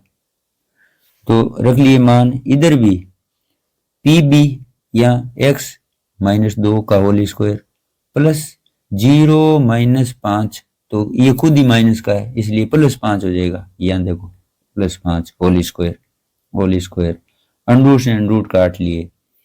अब इस कोष्टक को खोलें तो इस पर स्क्वायर है, A प्लस B वाली सर्वसमीका प्रयोग में लेनी है। 9th में थी ना सर्वसमीका बहुपदों वाली प्रश्नावली में, उस सर्वसमीका प्रयोग करना, x प्लस 2 का होल स्क्वायर यानी x स्क्वायर प्लस 4x यानी दोनों का गुणा और दुगुना 4x, इसका वर्ग 4, 9 का वर्ग 81, माइनस का हो गया प्लस, ऊपर स्क्वायर इसलिए, और इधर भी वही परिणाम है, यहाँ इतना ही फर्क है माइनस है तो यहाँ माइनस आ जाएगा, लेकिन यहाँ प्लस रहेगा क्योंकि वर्ग करेंगे तो ये माइनस प्लस हो जाएगा। इधर x स्क्वायर 5 का वर्ग हो गया 25, अब काटो, x स्क्वायर से x स्क्वायर कट जाएगा। काटने का तरीका थोड़ा समझ लो, दोनों साइडों में यानी दोनों पक्षों के पास सेम मान होना चाहिए पहली बात, तो फिर दोनों के चिन्ह भी सेम होने चाहिए तब वो कटती है। ऐसे नहीं है जैसे ये 4x और ये 4x ये भी कट जाएंगे, ऐसा नहीं होगा, क्योंकि ये बराबर तो है लेकिन चिन्ह इनके बराबर नहीं है ना, ये माइनस का है ये प्लस का है, इसलिए नहीं कटेंगे। एक साइड में होते हैं तब कट जाते हैं, लेकिन समीकरण में ऐसा नहीं होता है, एक पक्ष इधर एक पक्ष इधर है, तो दोनों में हर चीज में बराबरी होनी चाहिए, चिन्हों में भी मान में भी। तो ये 4x और ये 4x नहीं कटेंगे, ये 4 और ये 4 कट जाएंगे। तो ये जो कटने वाली राशियां काट ली 4x की तरफ, इस 4x को लेकर आ गए, प्लस का हो गया। 25 की तरफ प्लस का 81 लेकर आ गए, माइनस के हो गए, घटाएं तो -56, इधर 8 हुए, 8 का भाग दिया 7 बार चला गया, तो मान आ गया उस बिंदु का -7 और 0। जीरो का तो पहले ही पता था, जीरो तो है ही, ये निकालना था, -7 आ गया। तो ये है इंपॉर्टेंट प्रश्न है, बोर्ड में भी ये कई बार आया हुआ। 16वां क्वेश्चन देखो, सिद्ध कीजिए कि प्रमेय आ गया, वृत्त की प्रश्नावली का प्रमेय 10.2 प्रमेय। सिद्ध कीजिए कि बाह्य बिंदु से वृत्त पर खींची गई स्पर्शरेखाएं लंबाई में बराबर होती है। बाह्य बिंदु है, लंबाई में ये दोनों स्पर्शरेखाएं बराबर है क्या, सिद्ध कीजिए। तो चित्र बना लिया, चित्र देखो दिया हुआ में चित्र इतना ही बनेगा, ये जो डेश डेश में लाइन है वो रचना में लिखनी है, क्योंकि ये अपन ने बाद में खींची है। इस प्रमेय के अनुसार चित्र कितना है, एक वृत्त है, बाह्य बिंदु है, 2 स्पर्शरेखाएं, इतना ही चित्र है। ये जो 3 लाइन है, एक तो ये वाली, एक ये और एक ये 3 अपन ने रचना में खींची है। ये जो प्रश्न है ये नहीं बता रहा है, अपनी जरूरत है इसलिए ये खींच ली रचना में, तो वो लिख लेंगे यहाँ रचना में। अब सिद्ध क्या करना है, नहीं पहले लिखो आप दिया हुआ, तो दिया हुआ में लिखना है, देखो दिया हुआ में आएगा एक वृत्त है दिया हुआ है जिसका केंद्र O है, एक बाह्य बिंदु है, बाह्य बिंदु से 2 खींची गई स्पर्शरेखाएं PA PB, वो यहां लिख ली, यहां पर ये दिया हुआ में चला गया। अब सिद्ध क्या करना है कि लंबाई में बराबर होती है, तो PA बराबर PB, ये लिख लिया। अब रचना इसलिए करी कि दिए हुए चित्र से ये प्रश्न सिद्ध नहीं हो रहा है, ये प्रमेय सिद्ध नहीं हो रहा है, इसलिए ये रचना करनी पड़ी। O को P से मिलाया, O को A से, O को B से मिलाया, ये रचना में आ गई, केंद्र O को ये देखो। अब आ गए उपपत्ति में, उपपत्ति में ये 2 त्रिभुज ले रहे हैं, OAP ये वाला त्रिभुज, OBP ये त्रिभुज, दोनों त्रिभुजों को लेकर करेंगे क्या, इनको सर्वांग सम करेंगे तब ये भुजाएं बराबर होंगी। अगर ये दोनों त्रिभुज सर्वांग सम हो गए तो PA PB के बराबर हो जाएगी। तो इन 2 त्रिभुजों को ले लिया, OAP OBP, इनमें क्या क्या बराबर है, एक तो देखो यहाँ 90 डिग्री है, इसके पास भी 90 डिग्री, क्यों है, ये त्रिज्या है, ये स्पर्शरेखा है, सदैव समकोण पर मिलती है, तो इसलिए ये 90 डिग्री है। अच्छा, ये उभयनिष्ठ भुजा है दोनों त्रिभुजों की, ये भुजा त्रिज्या है, ये भी त्रिज्या है, तो त्रिज्या बराबरी होती है एक वृत्त की। तो ये 3 गुण मिल गए इन दोनों त्रिभुजों के, उनको यहाँ लिख लिया। कोण A बराबर कोण B, कारण दे दिया समकोण वाला। OP बराबर OP उभयनिष्ठ है। OA बराबर OB, एक ही वृत्त की त्रिज्याएं हैं। तो 3 गुण हो गए, 3 गुणों से एक गुणधर्म बन गया सर्वांग समता का, जिसका नाम है RHS, यानी एक समकोण आया, कर्ण आया, एक भुजा आई, तो समकोण कर्ण भुजा RHS गुणधर्म से ये दोनों त्रिभुज हो गए सर्वांग सम, इसलिए PA बराबर PB सिद्ध हो गई, CP/CT कारण दे दिया, यानी सर्वांग सम त्रिभुजों के संगत भाग। तो ये हो गया प्रश्न 16वां। अब लेते हैं 17वां क्वेश्चन। 17वां है बहुलक का। तो बहुलक का ये सारणी दी हुई है, सारणी में इस सारणी को आडी लिखना है, प्रश्न में आडी दी हुई होती है, अपने को भी उत्तर में आडी लिखना है, उत्तर में इस सारणी को लिखना है ताकि ये अंदर गोले कर ले। तो गोले इस प्रकार करने हैं, सबसे बड़ी बारंबारता है उसके पहला गोला, तो बड़ी बारंबारता है 61, तो इसके गोला कर लिया। अब इस बड़ी बारंबारता के पहले गोला करके इसके जितने भी पड़ोस में बारंबारता, जैसे ये और इधर ये वाली बारंबारता, तो इन 2 गोले और करने, एक ऊपर इस वर्ग के भी गोला करना है। तो ये 3 गोले बाद में लगाने हैं, पहले तो आपको सबसे बड़ी बारंबारता के गोला करना है। तो ये 4 गोले हो जाएंगे। पहला गोला तो बड़ी बारंबारता के, फिर इसमें साइड में दोनों बारंबारताओं के, और एक इस वर्ग के ऊपर। तो कहने का अर्थ है इस बड़ी बारंबारता के पड़ोस में जो भी कॉलम है ये वाला, एक ये ऊपर, ये 3 गोले बाद में करने हैं। अब इनमें ये नाम यही लिख लेना है। तो ये बहुलक वर्ग कहलाता है। बहुलक वर्ग की ये निम्न सीमा जिसको अपन लिखेंगे L, लिख दिया। और इस वर्ग का वर्ग अंतराल यानी इन दोनों संख्याओं का अंतर कितना है 20, तो वो कहलाएगा H, वर्ग अंतराल बोलते हैं H को। और नीचे तीनों ही ये जो गोले की है वो बारंबारता हैं, तो यहाँ F F F, फिर नंबर लगा दो 0 1 2, और फिर ये सूत्र L और H बाहर लिखनी है। कोष्टक में F कितने हैं 5, 2 ऊपर है 3 F नीचे है, और ये 2 सूत्र में लिखना है F minus F, 2 F minus F minus F, चिन्ह देख लो सबके बीच में माइनस है। अब यहाँ नंबर ऐसे लगाना है, ऊपर तो 10 है नंबर 1 और ये 0 10, और नीचे है 102 1 0 2, ऐसे 102 नंबर ऐसे याद रख लो 10 102, और ये 2 लगाना है साथ में, तो ये हो जाएगा बहुलक का सूत्र। अब सूत्र में मान रखें, तो मान इस प्रकार लाना, देखो L ये यहां से लेके आना है, ये L रहा और ये 60 लेके आ गए, प्लस प्लस लिख दिया। कोष्टक में F1 ये रहा 61 लिख दिया, माइनस ये माइनस F0 यहां से लो F0 52 लिख लिया, और नीचे देखो 2 और F1 इन दोनों के बीच में क्या चिन्ह है गुणा का, तो 2 इंटू F1 61 यहां से लेके आ गई, माइनस का चिन्ह F0 ये रहा 52 माइनस F2 ये F2 38, और अब ध्यान ये रखना, देखो एक तो अब काम कितने हैं आपके पास, एक तो ये बाकी करनी है 61 में से 52 घटाने, तो 9 आ गए। इन दोनों का गुणा और इन दोनों संख्याओं की जोड़, 3 काम हो गए।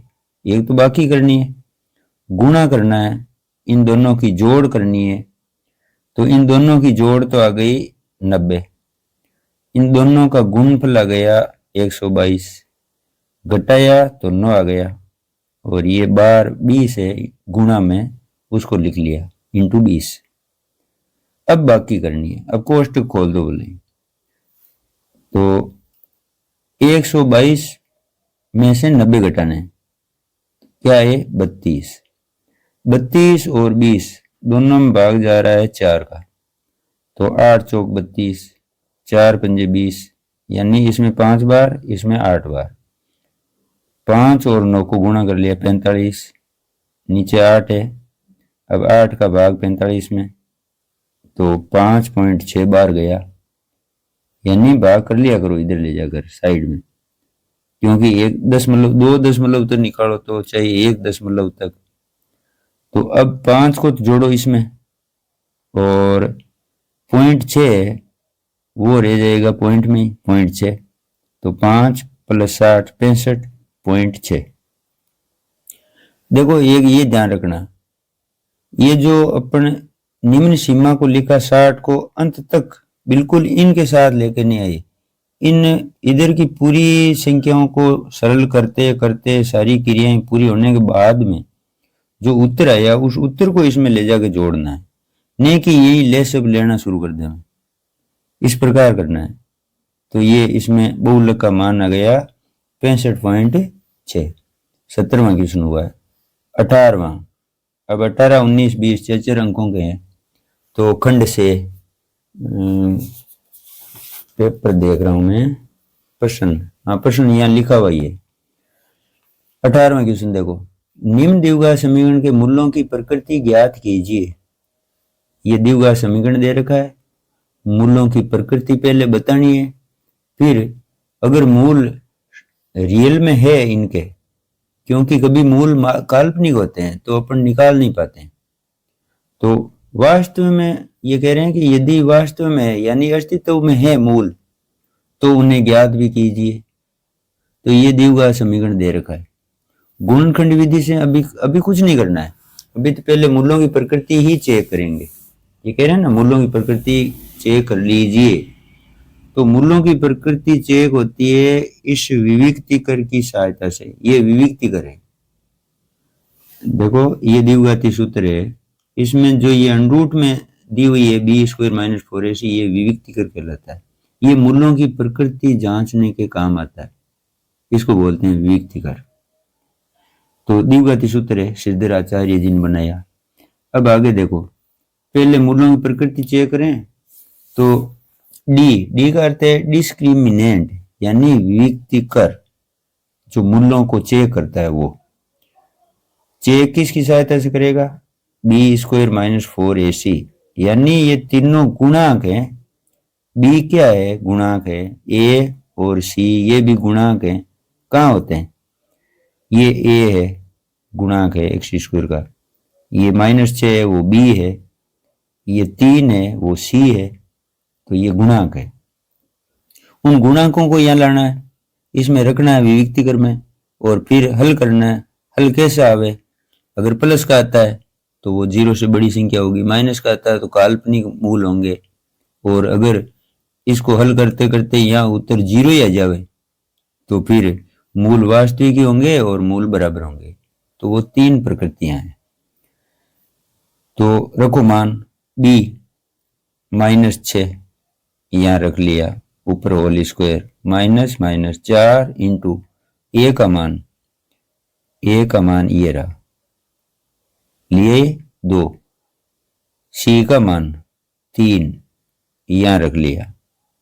अब हल करो तो इन तीनों का गुणनफल 24 आ गया, -6 का वर्ग 36, यानी 6 छंग 36, माइनस नहीं लिखना है प्लस करना है, ऊपर स्क्वायर होता है तो ये चिन्ह क्या हो जाता है प्लस, और इनका गुणनफल ये आ ही गया, घटाओ 12 आ गए।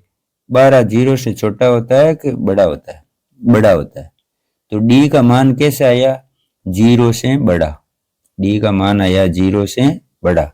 तो मूल कैसे होंगे इस समीकरण के, वास्तविक, और दोनों जो मूल आएंगे, मूल का अर्थ है उत्तर, इस समीकरण के उत्तर, तो दोनों मूल वास्तविक हैं, भिन्न भिन्न है, यानी दोनों उत्तर अलग अलग हैं।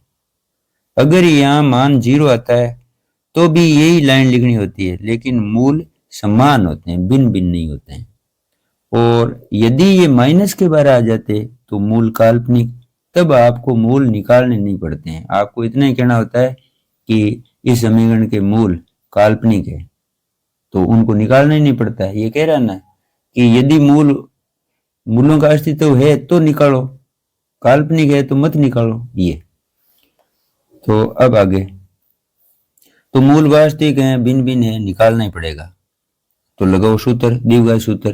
भाई आप गुणनखंड विधि से भी कर सकते हैं, लेकिन यहाँ गुणनखंड होते दिख नहीं रहे हैं, क्योंकि 3 दूनी 6, अब बीच वाले क्या 2 पद बना हुआ है जिनका गुणनफल 6 आए, तो बैठ नहीं रहा है। मान लो आप -6x + x लेवें तो भी वो फिर जोड़ बागी करेंगे तो -6 नहीं बैठेगा, यानी कुल मिला के गुणनखंड करने से ये होगा ही नहीं, गुणनखंड नहीं हो रहे हैं। तो क्या करें, उस ऐसी स्थिति में आप इस सूत्र का प्रयोग करना है। जब आपसे गुणनखंड नहीं होते हैं द्विघात समीकरण के, तो आपको ये सूत्र काम में लेना है, जिसको द्विघाती सूत्र बोलते हैं, श्रीधर आचार्य सूत्र बोलते हैं, इसका प्रयोग करना है, मान रखना है और कुछ नहीं इसमें। तो -b सूत्र में है, तो b का मान ये रहा, ये b का मान है -6, तो -6 रख लिया, प्लस माइनस √b² - 4ac। तो बी स्क्वायर माइनस 4ac का मान अभी आपने ज्ञात कर लिया था। भाई मूल चेक करते हैं तो ये एक फायदा ही है आपको कि इसका मान निकल जाएगा यहाँ ऊपर पहले ही, तो आप उस मान को सीधा ही यहाँ रख लो अंडरूट में 12। इसका उत्तर क्या आया था आपके यहाँ 12, तो ये इस 12 को लिख लिया। 2 इंटू ए कितना है, ए ये रहा 2, तो 2 इंटू 2, ठीक। अब ले इसको आगे, तो minus minus plus 6, plus minus लिख लिया, अंडरूट 12 को लिख लिया 4 इंटू 3 लिख सकते हैं, 4 इंटू 3, 4 इंटू 3 मतलब 12। 4 का क्या हो जाएगा, वर्गमूल निकल जाएगा बाहर, 2 आ जाएगा, 3 अंदर ही रह जाएगा, बट्टा 4 है ही इनका गुणा, लिख लिया। अब इधर देखो x बराबर 6 प्लस माइनस 2 अंडरूट 3, 2 कहां से है, इस 4 का वर्गमूल बाहर आ गया 2, 3 अंदर ही है ये, बट्टा 4। अब हल करें, आगे हल करें, देखो इस पद में और इस पद में 2 कॉमन है, इसमें 2 का भाग जा रहा है, यहां भी जा रहा है, तो 2 कॉमन आ गए, तो अंदर क्या बचेंगे 3 प्लस माइनस अंडरूट 3 बटा 4। अब 2 ये 2 और ये 4 कट गए, नीचे आ गए 2, तो ये उत्तर आया है x का। 2 उत्तर है ये, 2 उत्तर कैसे, एक चिन्ह प्लस का आया हुआ है, एक माइनस का है, तो ये 2 उत्तर हो गए। तो अब करना क्या है कि एक बार तो प्लस लेना है, ऐसे लिखना है प्लस लेने पर, एक बार लिखना है माइनस लेने पर। तो प्लस लेंगे तब माइनस को छोड़ देना इस प्रकार, और माइनस लो तब प्लस को छोड़ दो, माइनस लिख लो, और ये अब आगे तो हल होंगे नहीं, तो यही उत्तर हो गए पूरे। तो ये मूल है, ये इस द्विघात समीकरण के मूल ज्ञात हो गए। ये है 18वां का अथवा नीचे ये आ गया। तो एक समकोण त्रिभुज की ऊंचाई इसके आधार से 7 सेमी कम है और कर्ण का मान 13 सेमी है, तो अन्य 2 भुजाएं ज्ञात कीजिए। तो द्विघात समीकरण बन जाएगा अभी, और वो वही मूल निकालने हैं आपको। तो पहले देखो ये कह रहे हैं समकोण त्रिभुज है, तो ये चित्र बनाएंगे समकोण त्रिभुज का। अब ये कह रहे हैं ऊंचाई और आधार में संबंध कैसा है, ऊंचाई आधार से कितनी कम है, 7 सेमी कम है। तो अपन पहले आधार को मान लिया, तो आधार को अगर x मानेंगे तो ऊंचाई इस आधार से 7 कम है, तो -7 हो जाएगा, इसमें से माइनस हो जाएगा 7, तो इसकी ऊंचाई हो गई x - 7। कर्ण का ये कह रहे हैं कि 13 सेमी है, ये कह रहे हैं 13 सेमी है, तो 13 सेमी लिख लिया। अब पाइथागोरस का प्रयोग करके इसका एक समीकरण बन जाएगा। पाइथागोरस में स्क्वायर रहता है, तो द्विघात समीकरण में भी स्क्वायर होता है, तो अपना आप द्विघात समीकरण बन जाएगा। अब आपको अच्छा एक और है, यदि आप इसको x मान लें, ऊंचाई को अगर x मान लें, तो आधार कितना हो जाएगा x + 7, यानी ऊंचाई से ये 7 अधिक है। तो आप भले ऐसे भी कर लेना कि इसको आप पहले मान लें ऊंचाई को x, तो इसको आप लिख लेना x + 7, फिर वही प्रक्रिया जो यहाँ कर रहे हैं, उत्तर वही आ जाएंगे। ये कैसे भी कर लो आप, इसको कम बताओ चाहे इसको 7 अधिक बता दो, तो अधिक बताओ तो x + 7 इसको कर लो, इसको x रहने दो, इस प्रकार। तो अभी तो इसको मान लिया पहले, तो इसको बाद में मानना है, इसलिए माइनस लिखना पड़ा। इसको पहले मानो तो इसको बाद में मान लो, तो प्लस लिख लेंगे x + 7 ऐसे। तो अब अभी तो अपन ने आधार को मानना है पहले, तो आधार x है तो ऊंचाई 7 कम है आधार से, तो x - 7। अब पाइथागोरस प्रमेय से प्रश्न नहीं बोल रहा है कि आप समीकरण कैसे बनाओगे, प्रश्न ने कह दिया समकोण त्रिभुज का नाम ले लिया, अब आप जानो आपका काम जाने। तो द्विघात समीकरण नहीं तो प्रश्न खुद ही बोलता है, तो अपन यहाँ लिखते हैं प्रश्नानुसार। ये अपन समीकरण बनाते हैं यहाँ आने के बाद में, तो यहाँ लिखते हैं प्रश्नानुसार। अभी तो प्रश्नानुसार नहीं लिखा, क्योंकि प्रश्न ये लाइन बनाने के लिए कुछ हेल्प कर ही नहीं रहा, इसने ये नाम ले लिया। अब आप जानो और आपका काम जाने। तो फिर आपने देखा कि ये समकोण त्रिभुज है, तो ये कथन कैसे बनेगा, यानी ये समीकरण कैसे बनेगा। तो फिर समकोण त्रिभुज है तो पाइथागोरस प्रमेय की सहायता से बन जाएगा इस प्रकार। तो कभी कभार ये कथन बनाने के लिए ये सवाल कुछ नहीं बोलता है, तो फिर वो अपने को वो सोचना ही पड़ता है यहाँ। अब आगे देखो, तो पाइथागोरस प्रमेय से क्या होता है, आधार स्क्वायर प्लस लंब स्क्वायर बराबर कर्ण स्क्वायर। यहां लिख लिया, आधार स्क्वायर प्लस लंब स्क्वायर बराबर कर्ण स्क्वायर। तो कर्ण 13 दिया हुआ है, वर्ग किया तो 169 आ गए, और x माइनस 7 को खोलें तो इसका उत्तर आएगा यहां से लेकर यहां तक।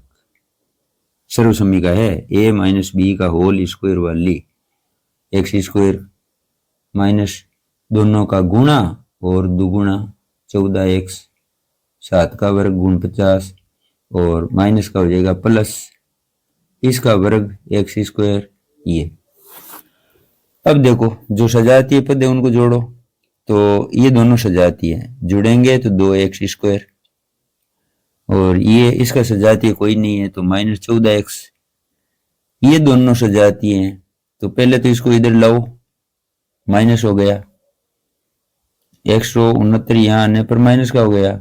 अब इसमें से ये 49 घटा लो, 120 आ जाएंगे माइनस के, ये 14x 2x स्क्वायर, तो घटाने पर 120 आ गए माइनस के, इधर 14x 2x स्क्वायर। अब आप देख रहे हैं तीनों पदों में, तीनों में क्या चारों में, पूरी समीकरण में 2 का भाग जा रहा है। यहां दिया एक्स स्क्वायर आ गया, इसमें 2 का भाग दिया 7 आ गए, इसमें 2 का भाग जा रहा है 60 बार, 0 में 2 का भाग 0 बार। तो अब ये समीकरण हो गया हल्का, सरल हो गया भाग देने पर। भाग नहीं दो और आप कर रहे हो तो कर लो, उत्तर तो वो को भी आने। अब देखो यहां पहुंच गए, तो अब गुणनखंड करने हैं। ये समीकरण हुआ है, द्विघात समीकरण तैयार हो गया यहां पर। अब बीच वाले पद के 2 पद बनाओ, -12 प्लस 5, जोड़ बाकी करें तो ये 7 आ रहे हैं माइनस के, गुणा करें तो 60 आ रहे हैं माइनस के, 12 5 की 60, माइनस के 60 आ रहे हैं। तो ये बीच में 2 पद आपने बना लिए। अब इन दोनों का कॉमन, तो x कॉमन आया, x माइनस 12, 5 कॉमन आया इधर, इन दोनों में 5 कॉमन है, ले लिया, पीछे x माइनस 12। और अब इनमें यहां देखो और इसमें, इन दोनों में देखो, इधर और इस साइड में कॉमन क्या है, x माइनस 12, तो x माइनस 12 कॉमन ले लिया, पीछे बचा x और ये 5 प्लस, तो हो गया ये कोष्टक इधर, एक ये कॉमन वाला हो गया। ये 2 गुणनखंड हो गए, गुणा में 2 खंड हो गए, ये गुणनखंड कहलाते हैं। गुणनखंडों को अलग अलग शून्य के बराबर रखो, तो x माइनस 12 बराबर 0, x प्लस 5 बराबर 0, पक्षांतर करो 12 का, प्लस का हो गया, 5 का पक्षांतर माइनस का हो गया। अब चूंकि ये x है, वो आपने आधार की लंबाई को मानना है, आधार की लंबाई कभी माइनस में नहीं होती है, इसलिए ये मान तो हो गया निरस्त, इसको तो आपने छोड़ दिया कि ये नहीं होगा, माइनस का तो हो ही नहीं सकता, कोई लंबाई माइनस की नहीं होती है, तो ये निरस्त हो गया मान, ये राइट हो गया।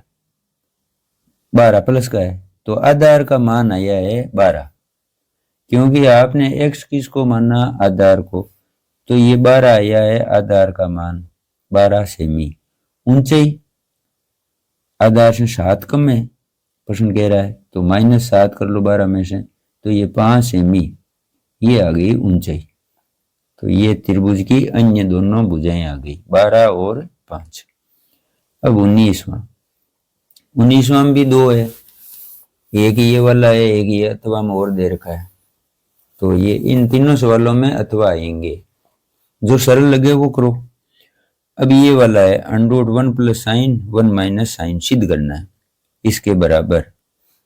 तो अंडरूट है हर के, अंश के भले ही अंडरूट हो, इसकी दिक्कत नहीं है, अपने को दिक्कत है हर में अंडरूट हटाइए।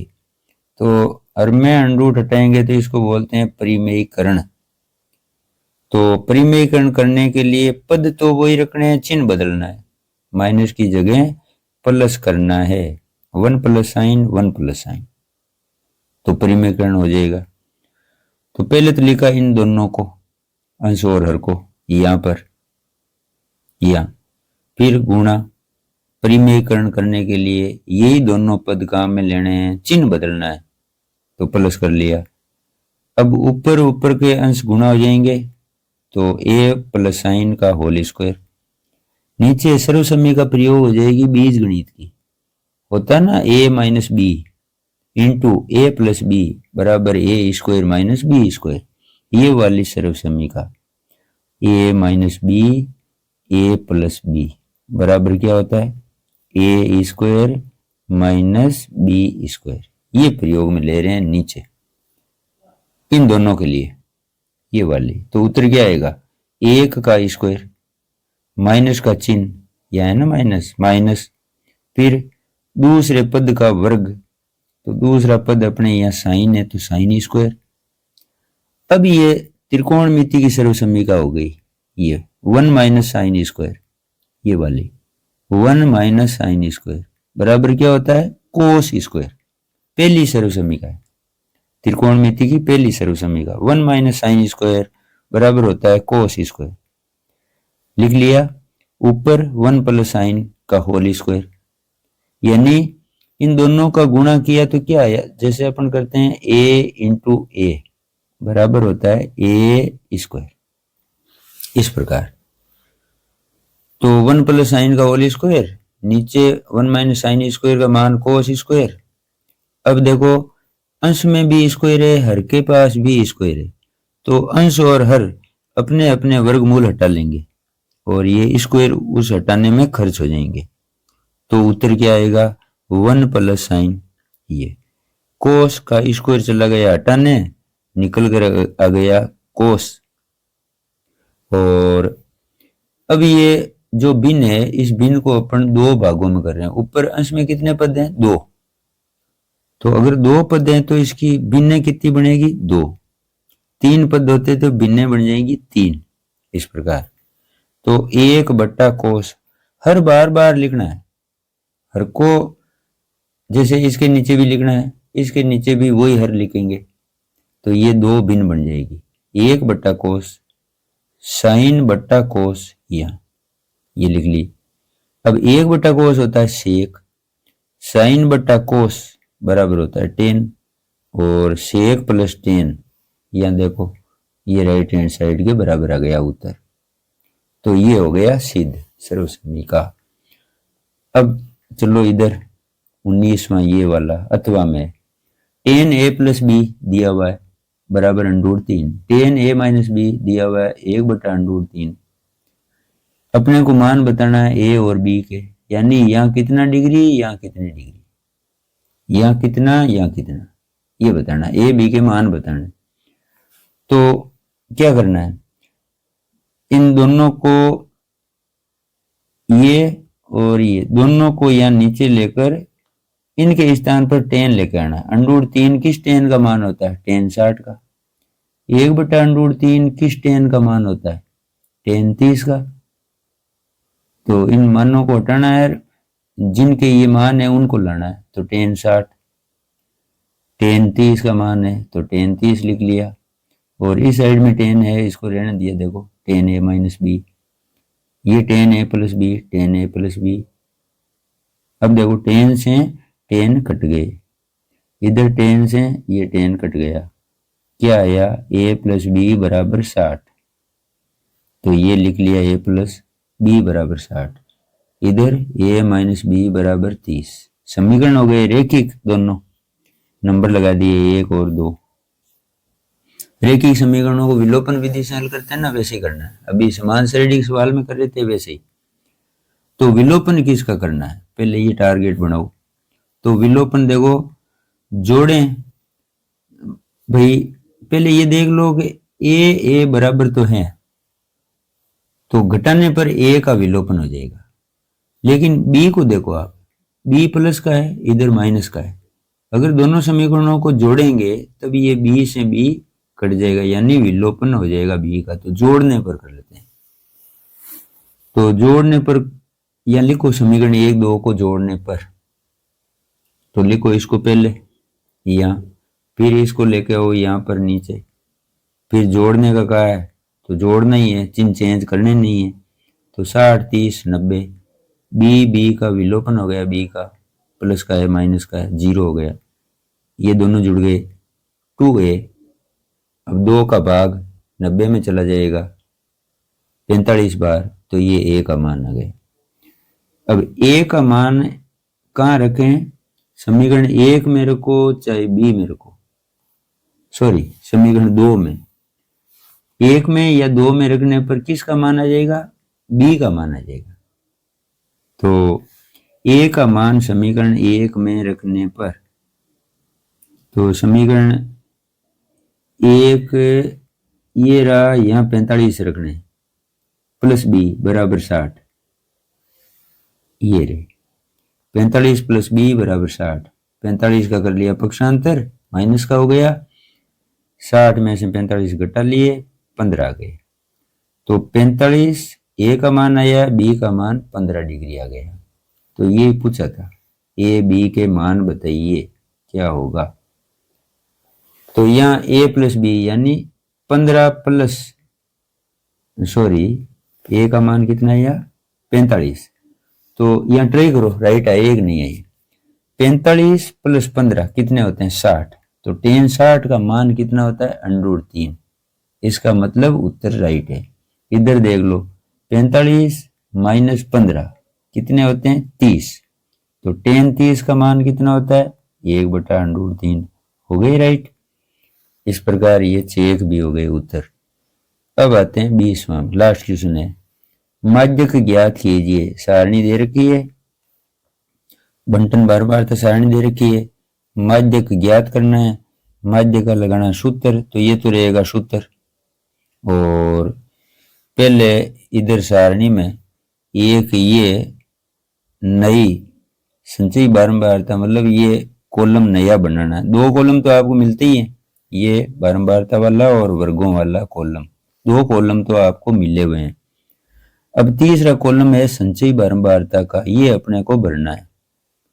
तो संचयी बारंबारता भरेंगे कैसे, पहले इस बारंबारता को यहां लाओ, लिए जो भी है यहां उसको यहां रख लो, फिर इस बारंबारता को यहां जोड़ना है। इसमें जोड़ने पर जो आता है वो यहां लिखो। तो 4 और 5 जुड़कर 9 हो गए। 9 को फिर इधर जोड़ो 13 में, और आ गए 22। 22 को 20 में जोड़ा, आ गए 42। ऐसे तिरछे जोड़ करनी। 42 को 14 में जोड़ा, 56 आ गए। 56 में 8 जोड़े, 64 आ गए। 64 में 4 जोड़े, 68 आ गए। तो ये संचयी बारंबारता पूरी हो गई। ये 68 है, वो एक तरह की इन बारंबारताओं का योगफल है। भले ही आप सीधा योग करेंगे तो वही 68 आएंगे। और इस प्रकार अपन ये जोड़ जोड़ के लेके आए थे ना, वो भी ये योगफल ही है बारंबारताओं का। तो ये पूरा होने के बाद में आपको यहाँ लिखना है n/2, और n/2 का अर्थ होता है, यानी n/2 का मान होता है इसका आधा। ये याद रखना। यहाँ कितनी भी है, 100 है तो यहाँ 50, यहाँ 70 है तो यहाँ 35, इस प्रकार। यहाँ 50 है तो यहाँ कितने आएंगे, 25। यानी इस मान का आधा यहाँ लिखना है। ये मान n/2 का मान कहलाएगा। समझ लिया। चलो अब आगे ध्यान रखना, यहाँ इस मान का आधा यहाँ लिखना है, जो मान होगा n/2 का, क्योंकि ये यहाँ सूत्र में काम में लेना है। और एक अभी ये मार्ग भी तो बताएगा आपके उत्तरों के, ये मार्ग भी यही बताता है। अब ये कैसे बताएगा, इस मान को आपने देख लिया कितने, 34। तो 34 से ठीक बड़ी संख्या इस संचयी बारंबारता में आपको जहां भी मिले सबसे पहले, जैसे 22 छोटी है, 42 आ गई बड़ी, 34 से ये 42 बड़ी आ गई, पहली बार बड़ी आई है, आगे तो और सभी बड़ी है, लेकिन जस्ट बड़ी आते ही आपको रुकना है या गोला लगाना है। कर लिया।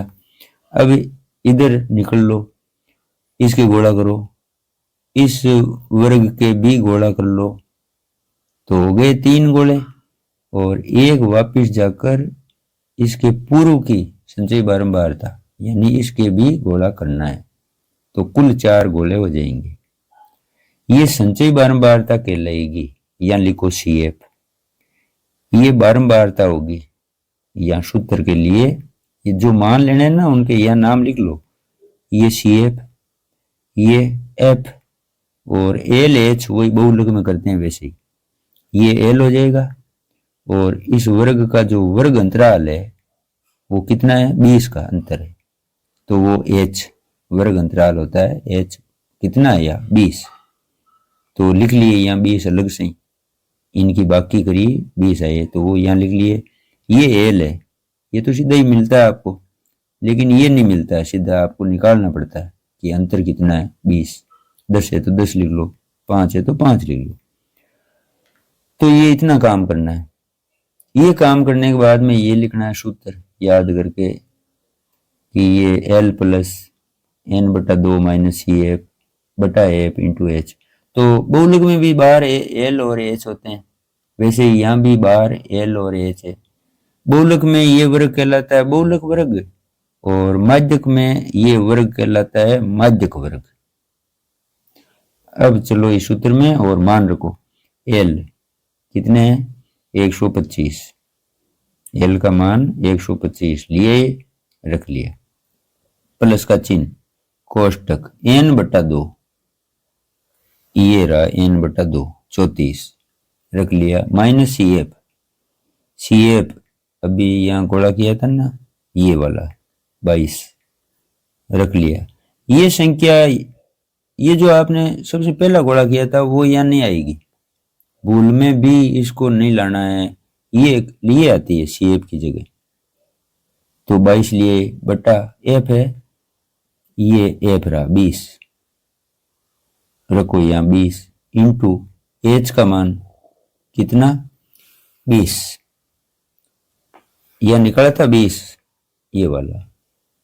तो ये सारे मान रखने के बाद में देखो ये बाकी करनी है, तो 34 में से 22 गए, कितने, 12 बच गए, नीचे 20 है ये लिख लिए, इंटू 20 लिख लिए, 20 से 20 कट गए, 12 को लिखा, 12 को जोड़ लिया 125 में, 137 आ गए।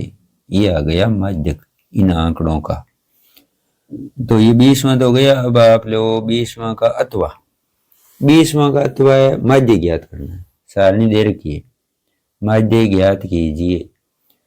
तो ये वर्ग दे रखे हैं, बारंबारताएं दे रखी है, अपने को ये 2 कॉलम नए और बनाने हैं, xi का कॉलम, fi का कॉलम। तो इन बारंबारताओं की जोड़, एक तो बारंबारताओं की जोड़ करनी है, 50 है इसकी जोड़, और एक ये xi निकालना है। xi कैसे, यानी मध्य मान, वर्गों के मध्य मान है, वर्गों के वर्ग चिन्ह है, ये वर्ग है, इन वर्गों के ये देखो इधर बीच वाले मान ये यहां भरने हैं। तो 500 से लेकर 520 के बीच में कौन है, 510। एक तो इस प्रकार ज्ञात कर सकते हो कि बीचों बीच कौन, 510, या फिर दोनों को जोड़ के 2 का भाग दे दो तो भी 510 आ जाएंगे, मध्य मान आ जाएगा, वर्ग चिन्ह। तो इस प्रकार ये पूरी xi का कॉलम है वो पूरा भर जाएगा। देख लो 580 और 600 के बीच में कौन, 590 ऐसे। अब fi मतलब fi का मान और xi का मान, दो मान ले लेके गुणा करना है, इन दोनों का गुणा, ये आ गया 6120, इन दोनों का गुणा ये आ गया इन दोनों का गुणा ये, तो गुणा कर करके ये पूरा कॉलम भर लेंगे। 10 का 590 का गुणा ये आ गया। अब इस पूरे कॉलम की जोड़ ये आ गई और बारंबारता की जोड़ करनी है 50। तो ये दो तो योग करना है आपको, बारंबारता की योग और ए पाई एक्स आई का योग, क्योंकि यहाँ सूत्र में भी आपसे मांगेंगे। सिग्मा का अर्थ योग नहीं, योग लाइए किनका, ए पाई एक्स आई का योग, जोड़ लेके आइए। सिग्मा करते जोड़, जोड़ना योगफल। तो ए पाई एक्स आई बटा sigma F I, F I का मतलब बारंबारताओं की जोड़ लाइए, ये सिग्मा कह रहा है। सिग्मा का ये ग्रीक भाषा का अक्षर है जिसका अर्थ है योगफल निकालना। तो ए पाई एक्स आई की जोड़ 27,260 यहां से लेकर आपने यहां रख लिया, और बारंबारताओं की जोड़ 50, ये यहाँ नीचे 0 से 0 कट गया, 5 का भाग इन संख्याओं में दिया तो ये भागफल आ गया। तो ये हो गया माध्यक, ये माध्य का चिन्ह है बार एक्स, तो ये माध्य तो माध्य 545.2 आ गया। तो ये 20 क्वेश्चन हो गए।